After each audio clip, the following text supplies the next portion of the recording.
तो कहानी की शुरुआत में हम जैस नाम की एक महिला और उसके बेटे टॉमी को देखते हैं, जो दोनों काफी डरे हुए थे। जैस रोते हुए अपने बेटे से कहती है कि डरो मत, वह बस एक बुरा सपना था। दरअसल टॉमी ऑटिज्म नाम की बीमारी से ग्रस्त है, यानी कि शरीर के साथ उसके दिमाग का विकास नहीं हो रहा था। अब अगले सीन में हम देखते हैं कि जैस बोट ट्रिप पर जाने की तैयारी कर रही है और उसका बेटा टॉमी ड्राइंग बना रहा है। तभी टॉमी से कलर्स नीचे गिर जाते हैं, जिसे जैस साफ करने लगती है। तभी दरवाजे पर घंटी बजती है और जब वह दरवाजा खोलती है तो बाहर कोई नहीं होता। वह अपने पड़ोसी से पता करती है, लेकिन वह कहता है कि मैंने किसी को नहीं देखा। अब जैस अपनी कार लेकर बोट ट्रिप के लिए निकल जाती है, जहां उसका दोस्त ग्रेग और बाकी लोग उसका इंतजार कर रहे थे। ग्रेग पूछता है कि तुम्हारा बेटा कहाँ है। जैस कहती है कि आज उसका स्कूल है। हालांकि आज सैटरडे था और सैटरडे को सभी स्कूल्स बंद रहते हैं, लेकिन ग्रेग इस बात पर ज्यादा ध्यान नहीं देता। उसे लगता है कि शायद टॉमी किसी ऐसे स्कूल में पढ़ता होगा जहां सैटरडे को भी पढ़ाई होती है। इस ट्रिप पर एक मैरिड कपल सैली और डाउनी भी जा रहे होते हैं, जिनके साथ उनकी दोस्त हैदर भी होती है। अब ग्रेग अपने साथी विक्टर के साथ मिलकर बोट को समंदर में उतार देता है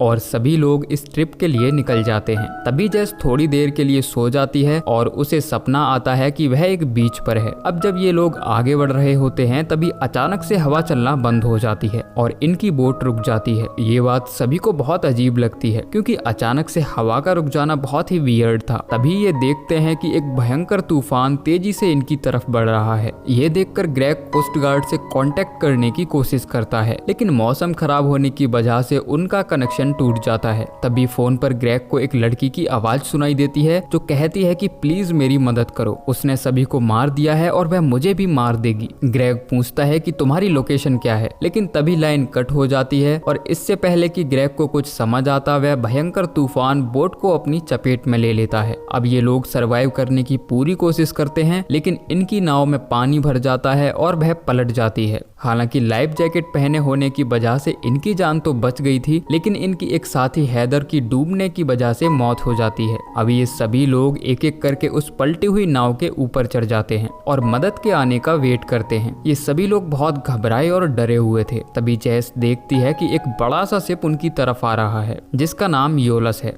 शिप को आता देख सभी लोग मदद के लिए चिल्लाने लगते हैं। इस शिप पर कोई था जो इन्हें देख रहा था, जिसके बाद सभी लोग एक एक करके उस शिप पर चढ़ जाते हैं और खुशी से एक दूसरे को गले लगाकर कहते हैं कि अब उनकी जान बच जाएगी। अब जब ये लोग शिप के अंदर जाते हैं तो देखते हैं कि ये शिप पूरी तरह से खाली है, यानी कि इस जहाज पर कोई इंसान नहीं है। अब जब ये लोग कॉरिडोर में पहुंचते हैं तो जैस कहती है कि मुझे ऐसा लगता है कि मैं इस जगह पहले भी आई हूँ। ग्रेग कहता है कि शायद ये तुम्हारा भ्रम होगा। तभी इन्हें कॉरिडोर में लगी एक तस्वीर मिलती है जो इसी जहाज की थी, जिसे 1932 में खींचा गया था। यहाँ योलस शिप के बारे में कुछ जानकारी होती है, जिसके बारे में हम कहानी के एंड में बात करेंगे। अब जब ये लोग आगे बढ़ते हैं तभी विक्टर को कुछ कीज मिलती हैं। जब जैस उन कीज को देखती है तो हैरान रह जाती है, क्योंकि ये कीज उसी के घर की थी जिन्हें वह बोट पर साथ लेकर आई थी। लेकिन हैरानी की बात तो ये थी कि आखिर ये कीज यहाँ पहुंची कैसे। सभी को लगता है कि शायद हैदर इन कीज को लेकर इस शिप पर आई होगी, जिसे ढूंढते हुए ये लोग एक रूम के अंदर पहुंच जाते हैं। लेकिन यहाँ एक और सरप्राइज इनका इंतजार कर रहा था, क्योंकि यहाँ जितना भी खाना रखा था वह एकदम ताजा था। तभी जैस अपनी घड़ी की तरफ देखती है, जिसमें 8:17 हो रहे थे।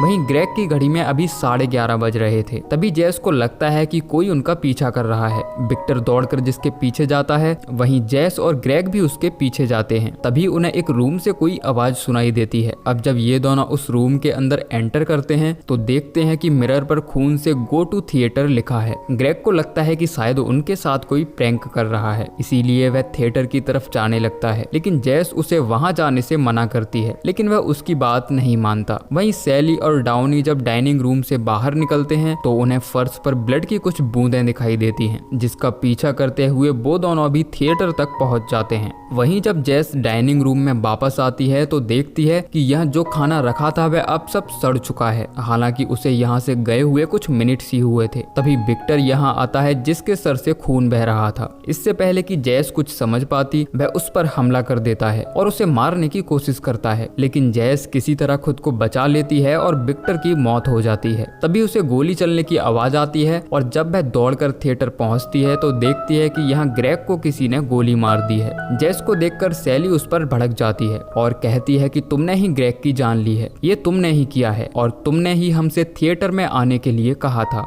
जेस उन्हें समझाने की कोशिश करती है कि वह डाइनिंग रूम में थी और वहाँ विक्टर को भी किसी ने मार दिया है। इससे पहले कि जेस को कुछ समझ आता तभी कोई ऊपर से उन पर गोली चला देता है, जिसमें सैली और डाउनी की मौत हो जाती है। हालांकि जेस किसी तरह अपनी जान बचाकर वहाँ से भाग जाती है। वह छिपते छिपाते शिप के डेक पर पहुँचती है और वह किलर भी यहाँ आ जाता है और जेस पर पीछे से हमला करके उसे मारने की कोशिश करता है, लेकिन तभी बंदूक की गोली खत्म हो जाती है, जिसका फायदा उठाकर जेस उसे चकमा देकर वहाँ से भाग जाती है। तभी उसे डेक पर एक कुल्हाड़ी मिल जाती है, जिसके बाद वह उस किलर पर हमला करके उसे घायल कर देती है और पूछती है कि आखिर तुम कौन हो। वह किलर कहता है कि अगर तुम इस शिप से निकलना चाहती हो तो सभी को मार दो। जिसके बाद जेस उस पर हमला कर देती है और वह किलर नीचे पानी में गिर जाता है। हालांकि जेस अपने सभी दोस्तों के मारे जाने से काफी दुखी हो गई थी और अब वह इस शिप पर अकेली थी। अब कुछ समय बाद जेस देखती है कि कोई मदद के लिए आवाज दे रहा है। जब वह शिप से देखती है तो ये सभी उसके दोस्त होते हैं जो अभी भी जिंदा हैं और वह खुद भी उस पलटी हुई बोट पर मौजूद होती है। ये देखने के बाद जेस पूरी तरह शॉक्ड हो जाती है। उसे समझ नहीं आता कि आखिर उसके साथ ये सब क्या हो रहा है। हालांकि इस सीन को देखकर लगता है कि वह किसी टाइम लूप के अंदर फंस चुकी है। वहीं अब सभी लोग बोट से शिप पर आ जाते हैं,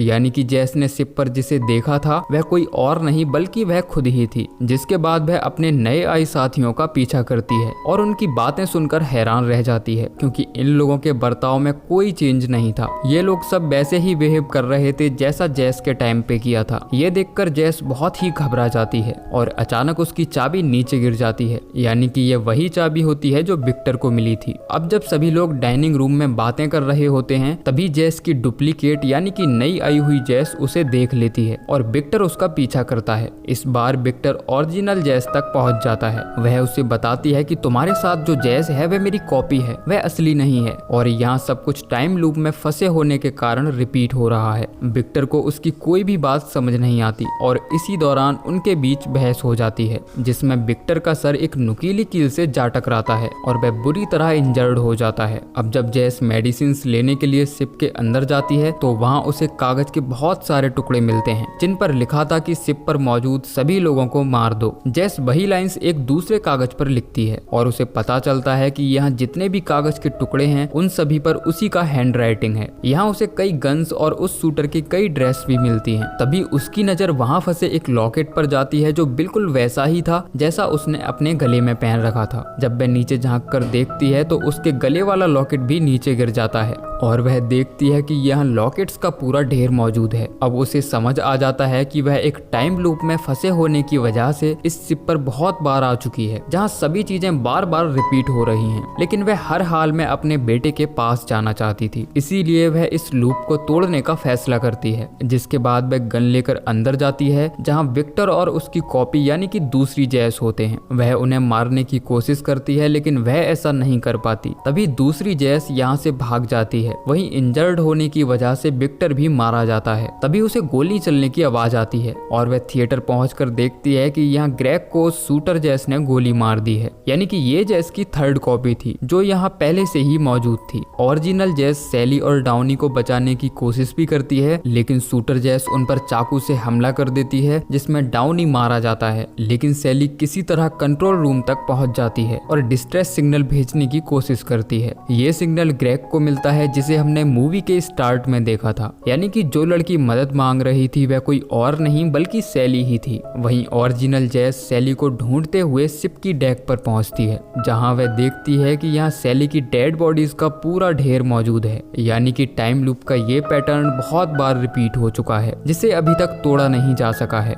जिसके बाद नई सैली भी अपना दम तोड़ देती है। तभी ओरिजिनल जेस देखती है कि शिप पर मौजूद जेस 2 और शूटर जेस के बीच फाइट हो रही है और जेस 2 ने शूटर जेस को मारकर समंदर में फेंक दिया है। जिसके बाद समय का ये लूप एक बार फिर शुरू हो जाता है और ओरिजिनल जेस के सभी साथी पलटी हुई नाव को लेकर फिर से वापस आ जाते हैं। अब जेस को समझ आ जाता है कि जब ग्रुप के सभी लोग मारे जाते हैं तो ये लूप फिर से स्टार्ट हो जाता है, यानी कि इस पैटर्न को तोड़ने के लिए उसे ग्रुप के सभी लोगों को मारना होगा। जिसके बाद वह रूम के अंदर जाती है और मिरर पर ब्लड से गो टू थिएटर लिख देती है। अब वह डाइनिंग रूम में जाकर आए हुए नए सैली और डाउनी से कहती है कि ग्रेग ने उन्हें थिएटर में बुलाया है। इतना कहकर वह वापस आ जाती है, जिसके बाद ओरिजिनल जैस शूटर की पोशाक पहनकर थिएटर में आ जाती है और एक एक करके सभी को मार देती है। लेकिन नई आई हुई जैस बचकर वहां से भाग जाती है। ओरिजिनल जैस जिसका पीछा करती है और पूरा लूप एक बार फिर से रिपीट होने लगता है। तभी ओरिजिनल जैस और नई जैस के बीच झगड़ा होता है, जिसमें ओरिजिनल जैस हार जाती है, जो पानी में गिरने से पहले वही शब्द दोहराती है और कहती है कि इस लूप को तोड़ने के लिए शिप पर मौजूद सभी लोगों को मार दो। जिसके बाद नई जैस उस पर हमला कर देती है और ओरिजिनल जैस जख्मी होकर पानी में गिर जाती है। अब हम अगले सीन में देखते हैं कि जब ओरिजिनल जैस को होश आता है तो वह खुद को एक बीच पर पाती है। ये वही जगह होती है जिसे उसने अपने सपने में ट्रायंगल बोर्ड पर देखा था। जिसके बाद वह लिफ्ट लेकर अपने घर पहुंचती है, लेकिन यहाँ पहुंचकर वह देखती है कि घर में पहले से ही उसका एक और वर्जन यानी कि एक और जैस मौजूद है। तभी ओरिजिनल जैस खिड़की से झांक कर देखती है कि उसका बेटा टॉमी ड्राइंग बना रहा है, जो अचानक से उसे देख लेता है और हड़बड़ाहट में उससे वह कलर नीचे गिर जाता है, जिसकी वजह से जैस की डुप्लीकेट उसे थप्पड़ मारती है और गुस्से में फर्श को साफ करने लगती है। तभी ओरिजिनल जैस डोरबेल बजाकर स्टोर रूम के अंदर छिप जाती है। अब जब घर के अंदर वाली जैस दरवाजा खोलकर बाहर आती है तो उसे यहाँ कोई नजर नहीं आता, लेकिन ओरिजिनल जैस हथौड़ा लेकर घर के अंदर छिप जाती है और अपनी डुप्लीकेट जैस को बड़े ही बेरहमी के साथ मार देती है। ये सब टॉमी भी देख लेता है और वह बहुत ज्यादा डर जाता है। जिसके बाद असली जैस टॉमी को अपने गले से लगा लेती है और उसे समझाते हुए कहती है कि तुमने बस एक बुरा सपना देखा है। यानी कि ये वही सीन होता है जिसे हमने मूवी के शुरुआत में देखा था और यही सीन देखकर टॉमी बहुत ज्यादा डर गया था। अब जैस डिसाइड करती है कि वह इस टाइम लूप को तोड़ने के लिए उस जहाज पर नहीं जाएगी, इसीलिए वह उस लाश को एक बैग में पैक करके कार की डिग्गी में डाल देती है और अपने बेटे टॉमी के साथ उस डेड बॉडी को ठिकाने लगाने के लिए निकल जाती है। अब जब ये लोग जा रहे होते हैं तभी एक सीगल पक्षी उसकी कार से टकराकर मर जाता है। अब जब वह मरे हुए सीगल को फेंकने के लिए जाती है तो देखती है कि यहाँ पहले से ही बहुत सारे सीगल पक्षी मरे हुए पड़े हैं, यानी कि समय का चक्र अभी भी टूटा नहीं है। ये बात जैस को भी समझ आ जाती है और वह डर कर यहाँ से भागने लगती है। तभी कांच पर लगे ब्लड को देखकर टॉमी बहुत ज्यादा डर जाता है। जैस उसे समझाने की कोशिश करती है, जिससे जैस का ध्यान बट जाता है और तभी उनकी कार का एक भयंकर एक्सीडेंट होता है, जिसमें टॉमी की डेथ हो जाती है और कार की डिग्गी में जो लाश थी वह भी बाहर आ गई थी, जिसे देखकर सभी को लगता है कि जैस और टॉमी मर चुके हैं। लेकिन असली जैस अभी भी जिंदा थी और टॉमी के मरने से उसे गहरा सदमा पहुंचा था। तभी पीछे से एक शख्स जैस के पास आता है और पूछता है कि क्या तुम ठीक हो। जैस पूछती है कि तुम कौन हो। जवाब आता है कि मैं बस एक ड्राइवर हूँ, क्या मैं तुम्हें कहीं छोड़ दूं? जैस कहती है कि हाँ, मुझे हार्बर ले चलो। जिसके बाद वह टैक्सी में बैठकर हार्बर पहुंच जाती है। तभी वह टैक्सी ड्राइवर पूछता है कि क्या तुम फिर से वापस आओगी। जैस कहती है कि हाँ, और अब एक बार फिर वह बोट पर जाने के लिए तैयार है, जहाँ ग्रेग और बाकी लोग उसका वेट कर रहे हैं। यानी कि टाइम लूप एक बार फिर से शुरू हो गया है और इसी के साथ ये मूवी एंड होती है। तो दोस्तों, अब इस मूवी की थ्योरी को समझने की कोशिश करते हैं। कहानी की शुरुआत में हमने देखा था कि जब जैस अपने ग्रुप के साथ शिप पर मौजूद थी तो उन्हें वहाँ योलस जहाज की एक पिक्चर मिली थी, जिसके नीचे लिखा था कि ग्रीक कथाओं के अनुसार योलस को हवा का देवता माना जाता है। उसका एक बेटा भी था जिसका नाम सिसिफस था, जो अमर होने की लालसा में मौत को 2 बार चकमा दे चुका था। इस बात से मौत के देवता काफी नाराज थे। उन्होंने सिसिफस को सबक सिखाने के लिए एक योजना बनाई और कहा कि अगर तुम इस पत्थर को एक पहाड़ की चोटी पर पहुंचा दो तो मैं तुम्हें हमेशा के लिए अमर बना दूंगा। लेकिन लाख कोशिशों के बाद भी सिसिफस उस पत्थर को पहाड़ के टॉप पर नहीं ले जा पाया। वह जैसे ही टॉप पर पहुंचता, पत्थर लुढ़क कर फिर से नीचे आ जाता और वह बार बार इसी कोशिश में लगा रहा कि एक दिन इस पत्थर को चोटी पर पहुंचाकर मैं अमर बन जाऊंगा। लेकिन वह इस लूप में तब तक फंसा रहा जब तक कि उसे अपनी गलती का एहसास नहीं हो गया। अब अगर बात करें हम ट्रायंगल मूवी की, तो यहाँ जैस भी अपने बेटे को बचाने के लिए बार बार उसी जहाज पर जाती है, क्योंकि वह अपनी गलती मानना ही नहीं चाहती थी। और मूवी के एंड में हमने जिस टैक्सी ड्राइवर को देखा था वह कोई और नहीं बल्कि मौत के देवता थे, जो जैस को लेने आए थे।